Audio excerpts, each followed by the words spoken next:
সোমবার দুপুরে ঢাকায় পৌঁছাবেন বেগম খালেদা জিয়া। 17 বছর পর ফিরছেন ডাক্তার জোবাইদা রহমান। চাওয়া হয়েছে রাষ্ট্রীয় নিরাপত্তা। পরিবর্তিত পরিস্থিতিতে বেড়েছে সীমান্ত হত্যার ঘটনা। সীমান্ত ঘেঁষা গ্রামে আতঙ্ক, স্থানীয়দের সচেতন হওয়ার পরামর্শ বিজিবির। বরিশালের নিয়ন্ত্রণহীন বাড়ি ভাড়ার চাপে ভাড়াটিয়াদের হিমশিম অবস্থা। আইন থাকলেও নেই কার্যকরী পদক্ষেপ।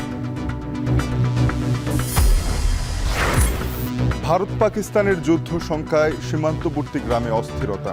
সেনাদের সঙ্গে লড়াইয়ে নামতে চান অনেক সাধারণ মানুষও। এবং ব্রিটিশ রাজপরিবার ছাড়ার 5 বছর পর ফেরার আগ্রহ প্রিন্স হ্যারির। এখনো প্রতিক্রিয়া জানায়নি বাকিংহাম প্যালেস।